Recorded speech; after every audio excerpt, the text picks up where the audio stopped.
Welcome back to another episode of Evoke Greatness.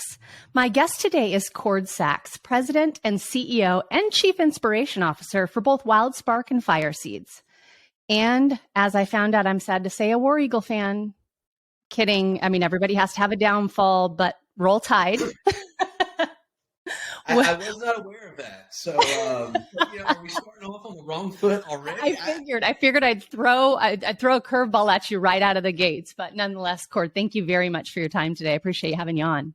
Well, I love the authentic way we've started, and you have given me your true colors, and I will give you mine today. And that's the only way I know how to do this. So, I appreciate it. I'll be real, and I hope people see my life as an open book. So War Eagle to you. War Eagle. There we go. Well, roll tide, War Eagle. I mean, potato, right? That's right. Bigger things in life. All right. Well, I want to dive right in. I have been dying to get some time with you, just almost selfishly, right? I'm somebody who is really hungry for growth and knowledge and understanding how people function and why and what drives them. And as you lead two companies who are filled to the brim with young, dynamic talent, I'm curious, at what point in your life or career did focusing on cultivating a real deep sense of community and team and culture become something of significance for you? Yeah, no, it was modeled by my dad. First of all, I saw him do business and I didn't know at the time, right? I was a 10 to 15-year-old kid who wasn't thinking about what my dad was doing and the model he was, but I saw him do work in a very unique way to where he just engaged people and used his work environment as a way to grow people, to get involved in their lives. I can't tell you how many times we had them in our homes. He blurred a lot of the lines that most would say are appropriate between personal and professional engagement and growth. And hey, if we're going to do business together, we're going to do life together. So I saw it there. I saw it reinforced on really in my college experience, where I had someone invest deeply in me with a challenge to, I'm doing this so that you will invest in others, kind of a pay it forward mentality. Like, hey, I don't expect anything from you. You're not going to pay me for this, but it's a deep passion of this mentor to always be investing. And you said earlier, a younger generation. So he invested into me, but he said, the expectation I have is that you will invest in others. And so I took that to heart. I saw the radical way that it changed my life, and I didn't have a choice almost, but it became a passion. It became a conviction. I ended up then spending about 7 years on the college campus in a ministry setting, ministering to college students with a ministry called Campus Outreach, worked with athletes. And so just saw what can happen when you give your life to investing in a few, and you give them that same challenge to, hey, the goal here, though, there is an agenda. It's not for me, but it's for others that are going to be in your downline. And I just saw movements take place. And when I got to be a part of that and saw it doesn't just change your life, but it can change someone else's. And then there's a downline. This is part of your legacy. I just said, this is what I want to give my life to. So little context for you. I'm pretty passionate about it. So, but that's where it all started. One person chose to give their life to me and pour into me and multiply into me. And the real thrill came when I got to do that for others. And you mentioned multiply, and that's what you talk about a lot. And even your team, you hear this resounding message around multiplying leaders. What are some ways that people who even maybe in that younger generation may not yet be in a leadership role, how can they lean into the space of multiplying those good characteristics and qualities and other leaders? Yeah, no, I love it. I actually, an hour ago, I had one of our interns set an appointment on my calendar for this morning, and he asked me that same question. He said, how can I grow it? And this is an intern, right? This is someone who's been with us maybe 6 weeks now. And he said that same thing. You guys start talking about multiplying leaders. Like I'm really intrigued. I'm attracted to that. And I know it has to do with me at some point multiplying into others, but I'm an intern. And how do I do that now? And I would say, hey, lead east and west right now. Okay. Lead east and west first. So you're here. You can lead and encourage in a lot of creative ways with the people around you right now that are your peers, other interns. And then I want to encourage you to lead north. Like I want you to, you have, I told him, I said, you're an intern. You're about 20 years younger, probably more than I am, but I made myself feel better by saying 20. And I said, you are better at things than I am. You can lead me if you'll just take initiative to do that. If you'll get to know me and then think intentionally for me, there will be areas you can speak into my life. And I'm going to tell you, I'm going to give you a little secret. If you want to grow, because he was saying, let's say I worked here. How would I grow in your organization? I would say take initiative to lead me. And the very thing you're doing right now, you scheduled time with me. I looked at my calendar today, and lo and behold, JR Tranrino is on the schedule. He's one of our interns. And I was more fired up about this meeting. This is probably second on my podcast. I was super fired up to come on your podcast. But to know one of my young leaders was coming to simply sit down and take initiative to lead me today in a conversation. He led the conversation. He had all of his questions scripted and thought through, and it was remarkable, right? He is going and is becoming and is thinking like a multiplying leader already. I'll be second to that any day of the week for sure, because I haven't got through the podcast, so it may end up being my favorite part. So here we go.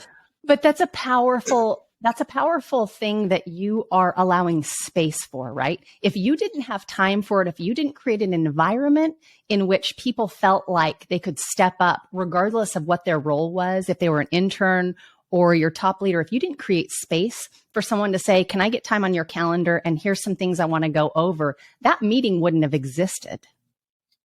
Very, very true. Very true. And so what that gentleman got out of that meeting was a prime example of how I see everyone in your organization that I've had the pleasure of having some engagement with. They act that exact same way. And so it really is from the top down and creates a ripple effect. That's right. And it's our vision. It's our why. And I don't just say that just theoretically, and you should have a vision, you should have a why. It really is. It is our why. It's our vision statement. Is first of all to glorify God in everything we do, but we glorify God through multiplying movements of multiplying leaders in the for-purpose market space. And they, I think, get tired of hearing that. I don't think they get tired of it, but they should, because I talk about it all the time. We start every meeting with every engagement, every meeting with why are we here? And we're going to take whatever we're doing and we're going to push it back up into that why. So they hear us talk about it all the time, and it really is an expectation, but it is our why. We're very intentional about it. Well, and that kind of leads me to my next question, is really around the personalities and the talent on your team between both companies. What does that recruiting or interviewing process look like? Because you have diamonds throughout both companies. How does one draw in that type of talent? Yeah, and it really starts again with the why. They're coming and they hear about the reputation of our brand is really the reputation of our why, and they want to be a part of something so much bigger than a job. So that's the first stage of vetting is, do you have a story and a why, a purpose for why you do business that is bigger than the job? And so that's the first secret, and you got to kind of either have it or you don't. It's hard to vet that out if you don't have it, right? Because what I want to do is I want to talk about all the things that are not the job initially, and I want them to be drawn to that. And if they aren't drawn to that, nothing else matters. Doesn't matter how talented they are. See, talent can get in the way of getting the right people on your team if you don't emphasize and prioritize first the why and the purpose behind why you exist. And if that is strong enough, and so that's an exercise for folks, is our why strong enough to recruit great talent? If that's all we talk about, right? I want them to be so excited at the end of the explanation of why we exist that they say, I don't care what the job is. I want to come work for you. And of course, the job is important, right? And they got to be able to do that job well. So a lot of our vetting then is, are they going to buy in and be excited about our vision, mission, and values? Right. And then, of course, okay, can you do the job? And let's have some. Let's really discover together if this is where you're called to align your passion, which we hope it aligns with our why, with your skill sets and your temperament. So I think there's those three things we look at. Got to align to the why, it's a non-negotiable. But then there's skill sets and temperament that are very important that we get right to put someone in the right opportunity and the right track. And if you get all three, you people talk about them like they're diamonds, and you're going to learn very quickly. I'm not that talented. I'm not very smart. I didn't have great grades. But for whatever reason, I got good models put in front of me, and I learned that if I get better people on the team than me, like things go really well. Right. And then I just go in with that mentality. I know they're better than me, so I can give them all the glory. I can give them the credit.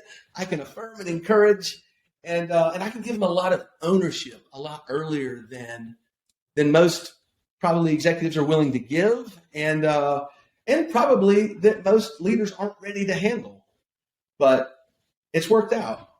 Yeah. And that's in the place of stretch, right? I think oftentimes, regardless of where you are in the trajectory of your career, when you're given a little more than you think you're capable of, if you're willing to step into that, you will be stretched and you will grow profoundly as a result. And I think you're right. Not all leaders are willing to give that, and not all people are willing to accept that. And that's another part of the vet. There's a part of our vetting process. Fireseeds was the first company I created, and it really was to find great leaders. So we've got a few reps on finding great leaders. But a big part of the vet is getting to the really hard parts of what we do, like the ugly parts of any job, and really painting the picture of ugly with a purpose of trying to scare them away. Like there's always a part of our interviewing process where I say, okay, now I've shared vision. I'm a vision caster. I want you to buy into a really big vision, which is going to impact your life and a lot of other people's. But let's put that on the shelf right now. And I want to go to the other extreme, and I want to tell you how hard this job is. And it is not for everybody. Right. And there is a lot of trial and struggle and development and growth and feedback. Like if you don't like feedback here and you don't like getting a lot of it, like this is not going to be the place for you. But let me go there. So let me give you a couple scenarios. And we do this for our clients too. It's one of the things on the recruiting side. We say, okay, what's the ugly? Now, I know you told me all the good stuff about you, but I want to tell the candidates the bad stuff, ugly stuff, not just the bad, but the ugly. And I want to paint that picture, and I want to see if I can scare them away. Because the right leaders, they lean into that. Right. Does that make sense? Absolutely. I just spent the last week in San Diego, California with a good friend. He's a lieutenant commander in the Navy SEALs. And I mean, I so revere and respect this group of warrior leaders. But their whole vet is, let me show you Hell Week. And if you don't get excited about leaning into Hell Week, that's our greatest recruiting tool. So I said, I want to show them our version of Hell Week is there's no comparison. Let me just sure that, of course. But it's the principle, right? Like the right leaders want to step into challenges that will grow and develop them. So, right, yeah, and as we go deeper, I want to have everybody be able to understand. So we talked about Fireseeds, we talked about Wildsparq. What do those two companies specialize in? So you talked a little bit about Fireseeds being recruiting, but will you give a little more color to both?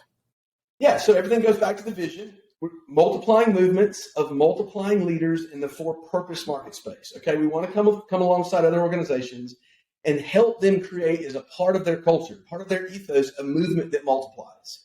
Because you have leaders that buy into this principle of part of my life is always going to be about growing people, growing someone else. That's the core of a multiplying leader. High character, high drive, and they have an intrinsic value to want to be developed. Learner. They have a growth mindset, and they want to give and grow and develop other people. If you get that right, then that changes a lot of the scenarios that give you problems and all of the things that you bump into if you get that part of who that person is.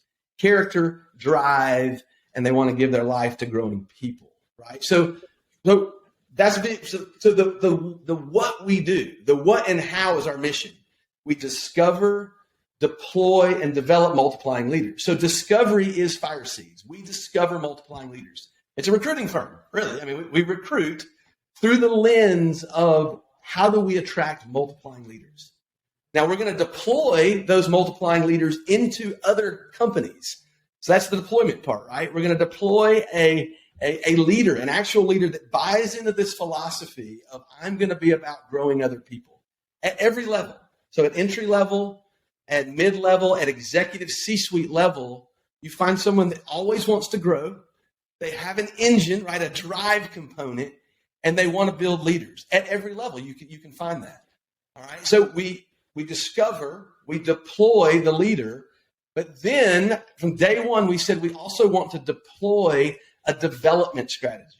So we discover, deploy, and develop multiplying leaders. So the develop side is Wildsparq. So we then can come alongside these organizations that maybe we've placed a leader already in that we know has a vision and a track record of building people and growing people. And then we can give them a system and a process that codifies, if you will, building a multiplying movement, building a leadership structure through a technology platform that puts people in scenarios where they get to grow and lead real time. So I'm reading Atomic Habits again for the second time. And I'm sure if you read Atomic Habits, I'm sure you have James Clear. Well, you don't become a writer. You become a writer by writing, right? You become if you want to build habits around someone that you want to become, you need to start doing it as soon as possible. You don't just read about it or you don't see other people doing it. You don't become that until you start doing it. So we would say, how do you get people to start leading and getting their reps in leadership? And so that's what we built Wildsparq to deliver. We want to give people the opportunity to lead a lot sooner than they can prior to their promotion. Like most people, well, you'll get to lead when it was that question that JR asked me this morning. When can I lead? How can I lead? Well, if I have to say, well, one day you'll get a team and you can start practicing leadership. Right. Oh my gosh. First of all, that's so daunting. How long will that take, right? I mean, I've still got leaders that have been with me 5 years that don't have a team yet, but we've given them lots of opportunity to lead. And so that's what Wildsparq does. It gives the hero of our story is that middle manager that is maybe just been given an opportunity to lead a team, or maybe they have a team and they've had a team for a while and they've gotten really good at managing and running systems and processes and thinking about one aspect of that person's life, like what you do for me in this job, but they've never really been given the opportunity to lead and think holistically about growing a person. See, a manager thinks one-dimensional about getting out of that person what they need to do the job. That's a manager. A leader has to be willing to say, I am willing to lead the whole person. Leaders lead the whole person and are willing to step into the other areas of that individual's life than just what they can do for me in a job. So that's a manager. So we want to create leaders that can step into that a lot sooner than maybe a promotion will give them the first time they have a team and can lead south.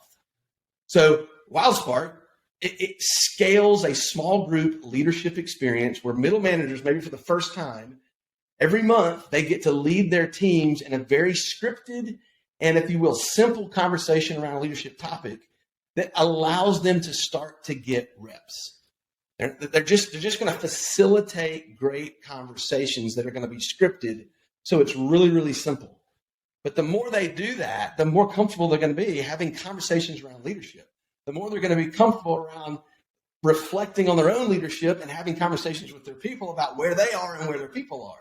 The more they're going to be engaging with their people and getting to know their people below the surface, because they're not just talking about systems, processes, and goals. They're talking about growing the whole person.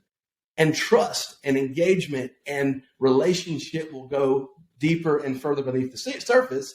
And all of a sudden, we're building a lot of intangibles that every team needs to be really, really successful, to be a high-performing team that you do not get if you're only managing your people. Does Does that resonate? I mean, I know, Totally resonates. And you actually answered. I was on your website and I saw leadership, I saw engagement, and I saw culture. And it's like, she's been reading off my playbook. Like, that's it. If you put leadership, intentional tracks to growth, people as leaders, you allow them to engage to where they feel like they belong in a community. And then you make sure you codify this as a part of your culture. Like, you've written it. Like, you've already written the book. So, well done. But we're still aligned in that.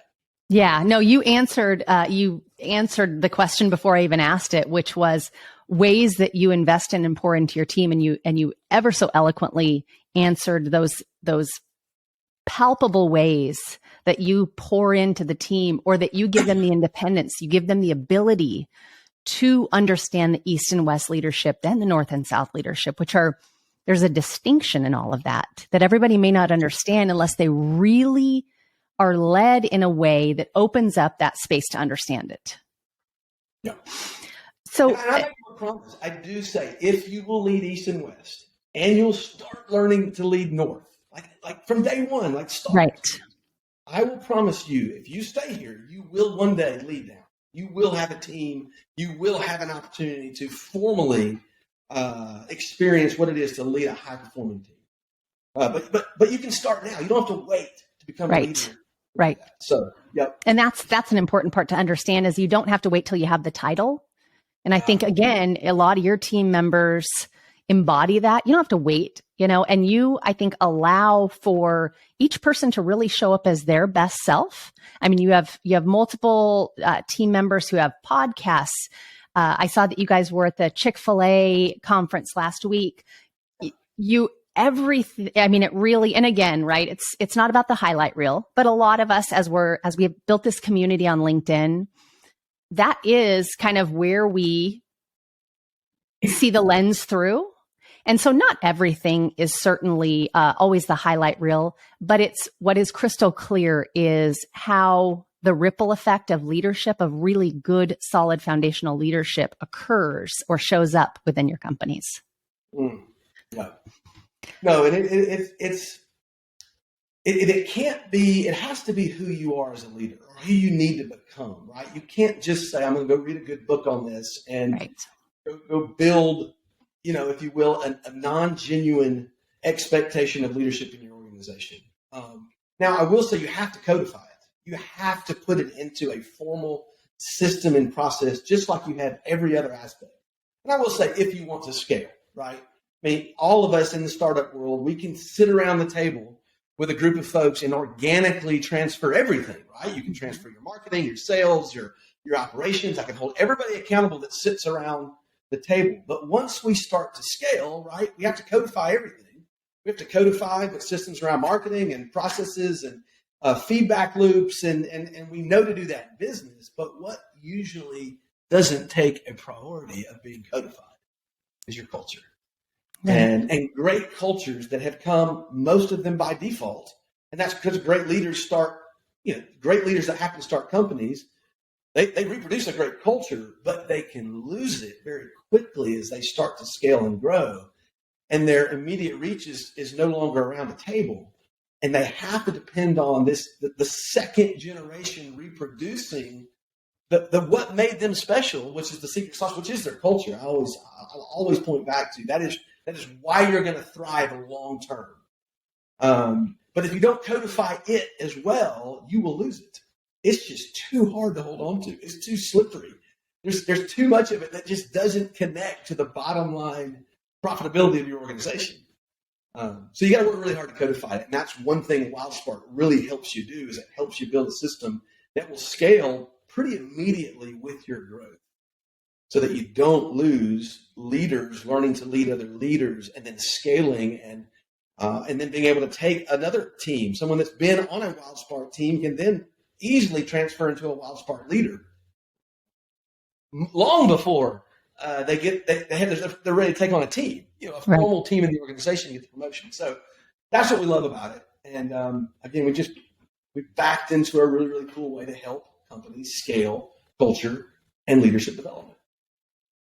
There are a lot of organizations out there that don't have the pillars or the foundation that Wildsparq or Fireseeds does. And so I'm curious, what advice would you have for a leader battling what may seem like a very worldly culture within their company, and they want to invest in really making a shift? How would they go about that? Yeah, they have to start and they have to think about concentric circles. All right. The very first circle is them, right? This is obviously something they've been made aware of. So for the first time, they're realizing, okay, I have been working transactionally. I have been leading transactionally and not relationally. I have been thinking about growth from a profit and cents only, not from a lives and families mindset. So usually somebody went to a conference, right? Somebody sat across from another leader and experienced the life that they see in that leader because they've created an organic culture that's dynamic and thriving and it's impacting the lives of people. Or maybe they just exited the company and got a lot of money and realized, oh my gosh, I just sold my platform for impact. I mean, I've heard all these stories, right? So where do you start? You start by making sure there's a conviction that's clear around your own now design, intent, abilities, and execution for okay, I'm gonna do this different. You got to start, right? It starts with me. What are going to be my convictions about this? You got to develop that first. And if you don't believe, if it's not your identity, right? Atomic Habits, James Clear. If you don't change your identity, so that's where it's got to start. And then you go to the next concentric circle. That's got to be my leadership team. And the thing about this is it takes time. You can't change culture overnight. But if you're changing, then the greatest influence and shot you have is to change those that your direct reports. That's your leadership team. And we can begin to have those conversations and then together begin to build a manifesto. I think every company should have a very clear manifesto. Why we exist, how we do it, and how we must behave. Vision, mission, values. That's such a cliched answer, right? Go back. And because most people have done that and they don't mean anything. And they mean nothing to the company. And nobody could ever tell you what the vision was, the mission was, or what the values are. But like it all goes back to that. Like you have to have a reset there and getting everybody on the same page, really defining your why. But I'm saying if the why is still about the business and the bottom line profitability of the business, nothing will change. If the why now is about the people in your company and their families and the betterment of their families, then you got a shot. And if that's what you really want, like we call it boardroom to family room.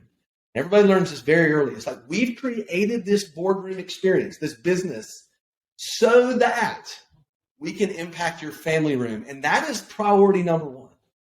Now, we know we can only impact a handful of family rooms if we don't grow our company. If we're not profitable, if we don't think like stewards, like owners, and we're really shrewd, if you will, in a very kind way about, because I've talked a lot about culture, right? And I'm the guy that's going to be soft, right? And they don't care about profits. And really, you ought to be leading a nonprofit. Like, no, are you kidding me? Like, you got to be profitable. You gotta be able to kick ass and become a profitable company that wants to be the best in the world at what you do. But then if why you do it is because you want to grow your people and give your people a better opportunity to hit their home runs where it matters most to them, and that's in their family rooms. Because where can they apply this leadership immediately? Everybody has an opportunity immediately to go apply it at home. And if that's the only place they ever get to apply it, they never have a team. Guess what? You can radically change their lives and their heritage, and that becomes a part of your legacy if you're a leader. If you're an executive, if you're a CEO, if you're a founder, like what will the legacy be? Will it be the dollars and cents or the exit, or will it be the lives that have been radically impacted because of the families that I represent? And guess what? We as CEOs, we get the majority of people's lives. Time-wise, like 80,000 hours. Like we get it. They spend more time with us than they do in any other environment awake with their spouses, with their communities and their churches. Hands down, we get the majority of their lives. So what if we could also create an environment that impacted them and their families. Because guess what? If you do that, people stay with you for a long time. The best talent wants to come work for you. And at the end of the day, it's the Chick-fil-A principle. Like the compounding interest of your culture will move to such a place. Eventually, it takes time to where your profits will be a byproduct of your culture. And if that's the only way you're now being known, when people look in, they'll say, "Oh, wow, this is just remarkably different than any other organization in your field, in your industry that I've ever experienced." And isn't that what we experience when we walk into Chick-fil-A? It's just remarkable. It is. So yeah. It's interesting that you say all that. I was recently looking at my LinkedIn analytics and just got curious. I've not delved into it real deep before. And I was looking at, it has a feature where you can look at like the last 7 days, the last 90 days. And I clicked the selection of the last 365 days. And then it shows like what your top posts were. And interestingly enough, on a professional networking site, my top post within the last 365 days was something that I had shared, that I had written on my bathroom mirror. And it said, "What would the best version of you do as a Christian, as a wife, as a mom, as a daughter, as a sister, as a friend, and as a leader?" And I posed the question of, are you curious why leadership, which I relentlessly promote and talk about all the time because I have such a passion for it, are you curious why that comes last in my hierarchy? And it's because my philosophy is that if I am showing up in my best self in all of those preceding areas, it will undoubtedly be woven into the fabric of my leadership. It's a byproduct. It's a byproduct. And so I'm curious for you, what is something that you use as a reminder to keep these things in the right order? I mean, we talked about the manifesto, right?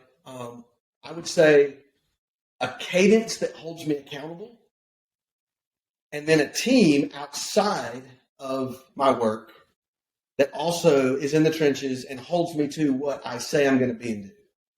So without those two things, like I'm a visionary, right? And I know if it's up to me to take all of my crazy dreaming and ideas and make it happen succinctly over the course of a year, like if I don't put it in a cadence, like the cadence holds me accountable. And so again, I'm sorry, I'm giving you a lot of James Clear, but it's like change of process, not necessarily the outcome and results that you want to necessarily see change. Like if you change your process, so you got to build a process. There's got to be a cadence in place. So there is a very scripted cadence that, in a sense, forces me to show up at a certain time on a weekly basis.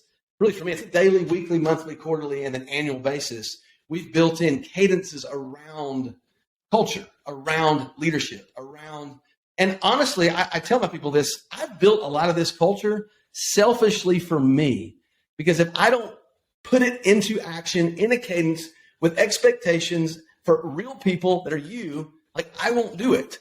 And I will drift, and I will live by default and not by design. So part of this is I'm just selfishly building this for me because I know my flesh, and I know that if I don't have a lot of tension in my life holding me to the things that I know I want to be about, I will drift, and I will drift away from those, and I will miss. Now, I need not just a cadence, but I need a group of folks outside of work. And I've got a group of 9 men that I meet with on a quarterly basis for two days. We go off and we talk about body, being, balance, and business. And it's the 4 quadrants that we are holding each other to. And I couldn't do it without either of those 2 entities. So, and I'd say the third and most important is the alignment with my bride. I can't ever forget that she's the most important person that I need to be aligned with in all of these areas. And I get passionate about leadership and growing people holistically. And that's a lot of different things and a lot of different areas of life. But like if I run off and leave her behind, like that can be my biggest detriment. So those are the 3 things: cadence, a team outside of work, and then be aligned with your life partner. And fight for those things. And then those things will make sure everything else happens. Does that resonate? Very much so. And so you have a large family. You have your bride. You have 6 children. You serve in church. You coach kids sports. You lead 2 amazing companies. You're passionate about all of it. It's not only comes out in your words, but you can see it physically how passionate you are about it. How do you navigate all of that and not drop balls? Well, there's the myth, or would be the lie if I went with that. There is never a scenario where I'm not dropping balls. So, first of all, yeah, it's I mean, to have all of that and try to even begin to think that I do all of that with perfection is just it would really lead others down a road of despair, right? No, I'm right here with you. It is difficult. It is a struggle. It is.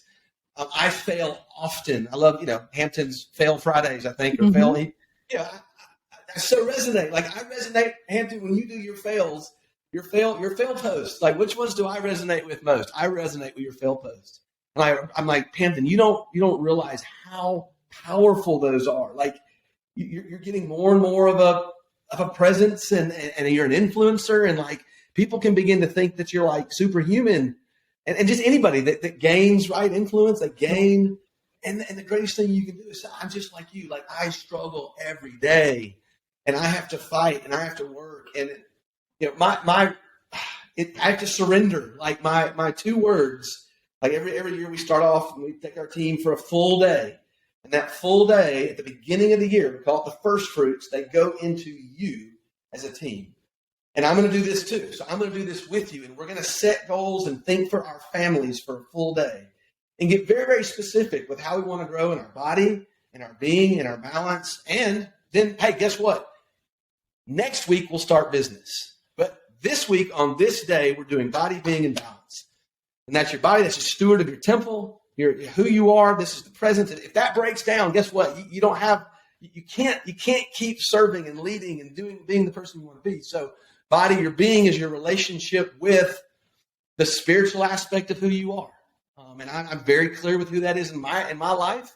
I let them know. I mean, that's Jesus Christ is the Lord of my life. And I'm just going to be very honest with them. Like, that's why I do everything I do. And so a lot of my paradigms, they come from truth that I get as I spend time with God. And I read a certain book that he prescribes that gives me a lot of my truth. So I'm going to hope that you're on that journey. I believe we all are. You don't have to have the same voice and the same entity that I would say is my God, but I would say you're all on a journey.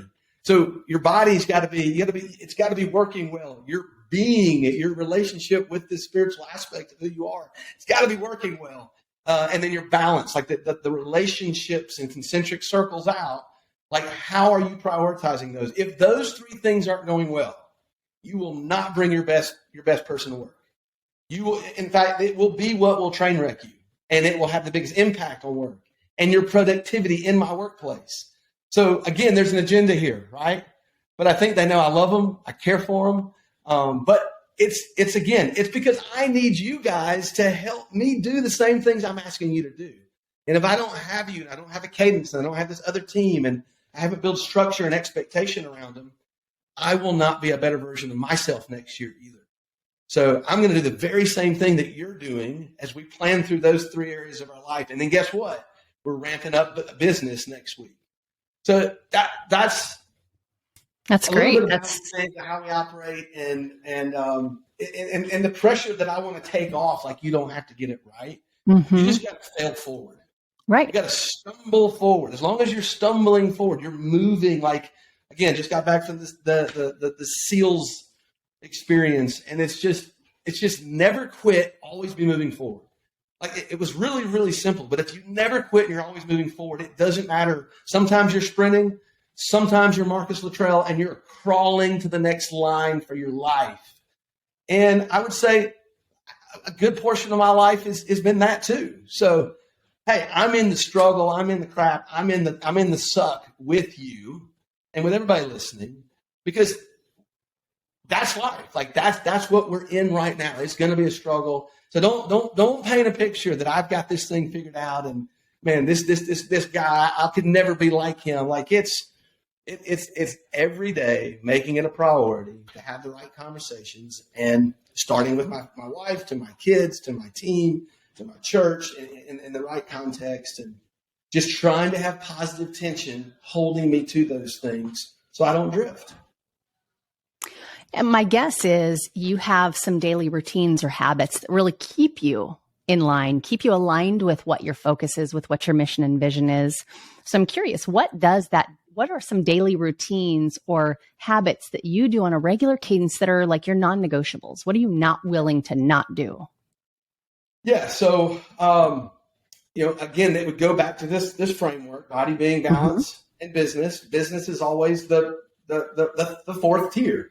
If I line up the other three first, then it will fuel business. An impossible game, we call the impossible game, is when you're thriving in all four. If you can think in your life, it's very seldom in your life are you thriving in all four areas. Usually you're doing good in a couple, sometimes three. But when all four are thriving, you are on fire and you are fueled and you are contributing and multiplying. But that's just not a lot. Like, we're always bouncing back and forth from those four domains. So I would say body. It's 4 days a week. I have a cadence that I spend time in the gym. I try to do that with strategic people. So there's a double dividend. I think double. How do I do like 6 kids and 2 business? Well, you got to get a lot of double dividends set up to where when you're doing one thing, you're also doing another. So I had a good portion of my team. They've all abandoned me this year. I don't know why. But so I had to get a new team in the gym. So that was a big priority for me, get my schedule and get my team in the gym. I've got the regiment and the cadence. I codified the workouts for my week, and I got a team that's going to hold me and encourage me and be there for me. So, and then I've got my being. So it's time with the Lord, and getting time in the Word. And I do that for myself, but then I also try to get double dividends with my kids. So about 3 times a week, I get with my 2 boys right now that are 15 and 12, and we're going through 1 Peter right now. So just we're learning to read and pickaxe the Bible together, and we do it at 9 o'clock. And so there's a cadence at 9 p.m. About 15 minutes. It's not. But it's gotten, we're in the habit now of doing something. It was a book that we read last year, and this year we're just kind of moving through a couple books of the Bible. So I have date nights with my wife that I try to schedule in. I have annual now. I mean, my team is holding me accountable. My outside team, I call my A team and my B team. I've got a B team inside business that we have in our culture, and then I have my A team. So I've talked about having a team. Like, inside of our culture, you are on a B team. That twice a quarter, you're going to get a breakfast or a lunch, and you're going to be able to have a conversation with your B team. But we say you should have an A team. Like, this is just for encouragement and attaboys and spurring you on. But you need to have an A team where you bring all of your stuff. But that's not here. We don't expect that here. You got to have an A team. We're going to provide you a B team. So my A team is holding me accountable to these things every 2 weeks. I can't wait. Tomorrow I have a daddy-daughter date with Sadler. She has 6 months left before she launches to college. Wow. And as I was going through my balance work, my balance work, impossible game worksheet that I had all my team do, like that was a big part. I have 6 months left with her before she leaves my house. So I am not going to let a month go by where I haven't taken her out to breakfast at least 2 times. So every other week I've got breakfast with my daughter. So I've set goals for the trajectory of this year, and then I assess those with my A team, if you will, on a quarterly basis. We go off for 2 days and we assess those, and I move through body, being, balance, and in business. And then of course I've got all my business goals that I put in place. So in each of those categories, there's a part of my day that has been scripted out that I've got a lot of accountability for. I love that framework is really transferable to any part of your life, and you really do implement that and live by it. As we wrap up, I have one last question, and from a faith perspective, I think you'll probably profoundly understand this. But we all have a limited time on earth, right? We all have a time when it's time to go. And I'm curious around looking through your life, looking forward, what is something you hope to achieve, contribute, or create before you go? So I lost my dad. He was 63. I was 31. So like, I had some of those contemplative questions. I just asked them earlier than some do, Yeah. Because I was like, this could be my halftime. Like at 31, if I lived as long as my dad did, this could be my halftime. He was my hero. And so I do think about that often. And really to me, it comes back to, the first book of the Bible in Genesis 1. He says to be fruitful, multiply, and fill the earth. Now, I've learned that to be fruitful in John, if you go in the New Testament, there's no way I can be fruitful unless I'm connected to the vine. So if I'm not connected to the source of my strength, which is the Holy Spirit and Christ living in and through me, I don't believe I have anything to offer. But if I stay connected, then I can offer and I can bear fruit. But really the whole model, and I share this with my team often, like we're supposed to be fruitful. Like we're supposed to take what we've been given and be fruitful with it. Now, I believe I have to be connected for the fruit to last, but to be fruitful and then to multiply. So I think most of us would come into work and would just say, I want to produce, but the mindset of multiplication it's just not connected. Like there's an expectation not to just be productive, but to be fruitful as well. And to be fruitful means to multiply. To be productive, to be productive means to be fruitful, but then to go to the next tier, you've got to multiply. So right. You want to be fruitful, you want to produce results at work, but then to add value to your organization, and I believe to what I would say is, for me, building the kingdom or honoring God or glorifying Him, is I want to multiply my life into others. And what happens is when we experience that, we realize that's what we were created to do. Like we were created to give our lives away. We were made in the image of God. So we were created to be fruitful. We can only do that if we're connected to the vine. But then to take it to the next level and multiply our lives, give them away to other people, to simply take what we have learned and start teaching someone else, start passing it on. And people realize that's the greatest joy. Like that's the trump card I have in my business model, is that when you do this, you will experience a joy that you have not experienced before. Mm-hmm. You will experience a deep desire that is met. It's like it checks off. There's a principle: it's better to give than receive. Like, why are we get so excited at Christmas? Like, we don't even realize it until we get to Christmas morning, and we're more excited about that gift that we get to give to that person that we put a lot of time into, right, than we are about the 8,000 other gifts that we got, right? There's just there's a deep desire. We've been made in the image of God to reflect, and it is ultimately to give our lives away. And when we do that, there is nothing greater. But I hear there is, because I don't have grandchildren yet.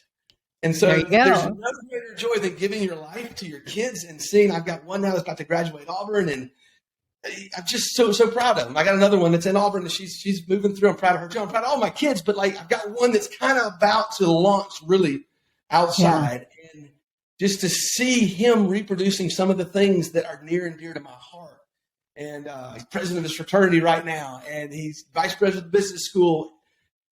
But the way he's living his life in light of being fruitful and trying to multiply his life now, like watching my son do that, watching Hampton have his own podcast that I did not ask him to start, and Josh Swing, who started one as well. And when you get to see your folks then start reproducing in others. So now as Hampton and Josh are leading others to do similar things that I once said, that's that third generation. And when you see that, I'm not a grandfather yet, but I hear there is no greater joy. So there is a process, if you will. There's a way to codify meaning in your life. And it's in the first book of the Bible. And it simply be fruitful, multiply. And then the passive part of that is you will then see you're a part of filling the earth. Like there's a downline. There's a legacy left that's way beyond your control anymore. And it will do more to the passion and desire of your heart if you ever tap into it than anything else will give you. Money and and significance and all of this, it just doesn't add up to when you get to give your life away. So that's what we're selling here. Like that's what you said, where do I get my people? I just tell them that. Yeah. And the right ones are like, I want to be a part of that. I don't know what the job is yet, but I want to be a part of that. Right. So, and I think we all resonate with that because if you look in any gang, if you look in any mafia, like principles are a little off, right? But the desire to be a part and belong in a community that's reproducing and multiplying other people that fall into their value systems is the greatest joy for them too. Just a little off in light of the principles of why they're doing what they're doing. But you see these things, it's the common thread amongst all of us that ties us together. We're created, by a creator, made in his image, and he's given us all the same deep desires. And I believe they're only really experienced when you multiply. Well said. Well, I wanted to give a shout out to Hampton. Hampton is the one who set this up. So I greatly appreciate it. I know you have a lot of priorities inside of each day, and I just really appreciate that you made me one of them today. And I just want to acknowledge you and thank you, because I think sometimes we understand that our leadership has a ripple effect, but sometimes I don't think we understand how much of a ripple effect or how far it reaches out. And the leadership that you are exhibiting within your companies has reached me, and I don't have anything to do with either of your companies necessarily. And so there's a lot to be said about that. So thank you for the way in which you show up for your team, for your family, and just in general, each and every day. Well, you have been very, very generous with your time as well. I mean, I think I can say, JR was great. This is competing for the top experience of my day. I mean, I've read a little bit about you, but your reputation goes before you as well. Like the name that you have created for yourself because of the way you're living your life. I've heard about that through my team, and the impact you've had on them. And I said this from the very beginning. So thank you. And that's the beauty of this. If we give our lives away, we don't take credit for it. But every once in a while, you get a thank you, and it's like, wow, that's really cool to know I'm in a much bigger thing here. Right. It's not really controlled by me, but I get to play a part in making people's lives better.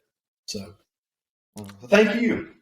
Absolutely. Appreciate your time today. Thank you so much. I think there's lots of pearls and lots of wisdom in here. So people are going to need to go back and rewind many a times or put this on replay, because I think you dropped a lot of wisdom. So I appreciate it.